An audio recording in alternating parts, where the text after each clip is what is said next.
ओम शांति।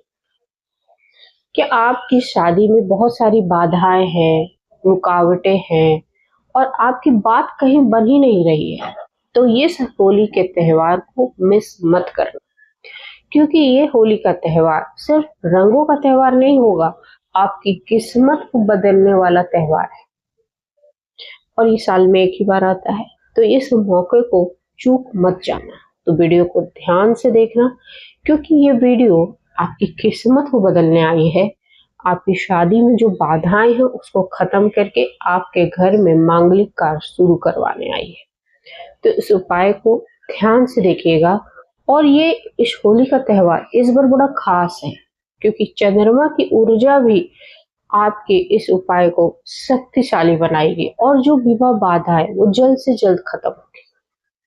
तो वीडियो को जल्द से जल्द शुरू करते हैं। ओम शांति। आपका दिन शुभ हो। होली आपके घर में मंगल कार्य शुरू करवाए, यही मेरी शुभ भावना और शुभकामना। देखिए, होली वैसे भी अच्छाई का पर्व माना जाता है। इस दिन बुराई का खात्मा होता है। सारी जो एनर्जी है, नकारात्मक ऊर्जा खत्म होती है। हर चौराहे पर होलिका दहन होता है। क्यों होता है? क्योंकि हमारे आसपास की जो हमने इतनी बुराई इकट्ठा की है, इतनी नेगेटिव एनर्जी खत्म की है, उसकी हम दहन करते हैं। अपने अंदर की बुराई को हम दहन करते हैं। तो खास होता है ये। लेकिन इस दिन अगर चंद्रमा की ऊर्जा भी उसमें मिल जाए होलिका दहन में, तो उसकी राख और भी खास हो जाती है। तो आज जो उपाय है होली पे, वो राख है। होलिका दहन के बाद जो राख। अब बहुत लोग पौराणिक कथा तो जानते ही होंगे कि होलिका कौन थी और प्रहलाद कौन था और हिरण्यकश्यप कौन था। हिरण्यकश्यप एक राक्षस था जिसका पुत्र प्रहलाद था और वो था विष्णु का भक्त। और विष्णु का भक्त होने की वजह से हिरण्यकश्यप रहता था नाराज और वो प्रहलाद को मारने की हर कोशिश कर रहा। उसने अपनी बहन जिसको वरदान मिला था कि वो उसको अग्नि जला नहीं पाएगी, वो प्रहलाद को लेकर अग्नि में बैठती है। लेकिन क्योंकि बुराई की कभी जीत नहीं हुई है, अच्छाई हमेशा हावी रही है, तो अच्छाई और विष्णु भक्त को कोई हानि नहीं पहुंचा सकता है। जिसके साथ ईश्वर खड़ा हो उसका कभी नुकसान नहीं होता। प्रहलाद पे विष्णु का हाथ था, इसलिए होलिका उस बुराई का दहन हो गया। और वो दहन एक ऊर्जा के रूप में उस राख में समा जाता है। जो जितनी भी नेगेटिविटी खत्म होती है उसकी एक आकस्मिक ऊर्जा होती है।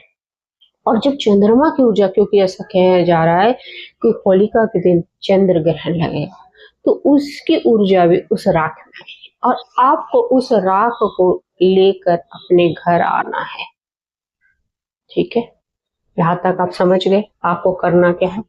राख को जब आप घर ले आओ होली वाले दिन, तैयार होके पूजा पाठ करके आप घी का दीपक विष्णु भगवान के आगे जरूर जलाइए और उस राख में गंगा जल से उसको एक घोल बनाइए। जैसे हम होली के रंग को घोलते हैं, वैसे हमें राख को घोलना है। और उस दिन आपको एक बीज मंत्र का जाप करना है और वो 108 बार जापिए, क्योंकि चंद्रमा की जो बीज मंत्र है, आपकी मंगल दोष, राहु दोष, केतु दोष, हर तरह के जो कुंडली में दोष है, शनि दोष, वो सारी दोषों को समाप्त करें।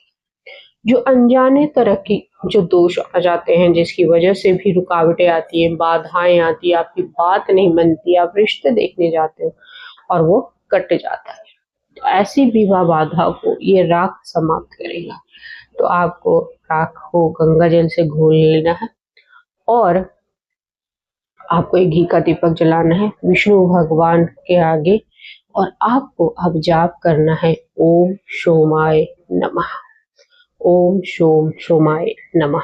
ये बीज मंत्र है, चंद्रमा का बीज मंत्र है।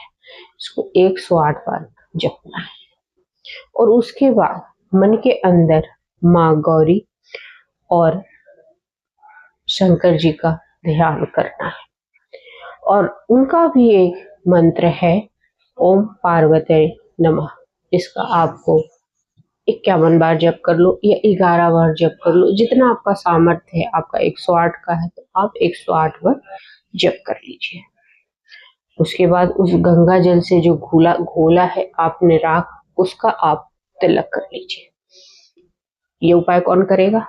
जिसकी शादी नहीं हुई। जिन लड़के लड़कियों की शादी नहीं हुई वो इस उपाय को करेंगे। अगर वो घर पे नहीं है, और हालांकि होली का त्योहार है, सभी परिवार साथ ही होते हैं, तो ज्यादा बेहतर है कि लड़का या लड़की करे। अगर वो फिर भी नहीं कर पा रहे हैं, किसी को पीरियड्स की दिक्कत होती है, कोई इंसान बाहर होता है, कोई एग्जाम्स है, कुछ है, तो अगर वो नहीं आ पाया है घर में, तो ये उपाय माँ, पिता या भाई बहन में से कोई भी कर सकता है। करना वही है, लेकिन जब आप जाप करें तब आप अपने बच्चे का नाम, अपने लड़का या लड़की का नाम बोलना है कि उसकी शादी जल्द से जल्द, जो भी विवाह बाधा है वो खत्म। तिलक आपको स्वयं भी करना है, जिन लड़के लड़कियों की शादी नहीं हुई है, और यह जो उपाय ये करते हैं माता पिता, उनको तिलक करना है। अगर वो पॉसिबल है आपको, तो इस राख को आप लड़के लड़कियों को भेज दें जहां भी वो हो, ताकि वो रोज इसका तिलक लगा सके। 21 दिन, 45 डेज, जितना भी हो सके इस तिलक का उपयोग करें। तिलक को यहाँ लगाने के साथ साथ कंठ पे भी लगाइए। इसका बहुत बड़ा इफेक्ट होता है। आपका एक तो नेगेटिविटी जो है आपके अंदर की वो समाप्त होगी, और जो आपने बीज मंत्र का जाप किया था वो एनर्जी भी इस राख में है।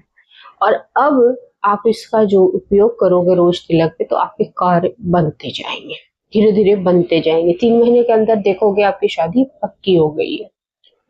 किसी को बहुत जल्दी इफेक्ट आता है। देखिए, हर इंसान का जो ऑरा है ना वो अलग अलग होता है।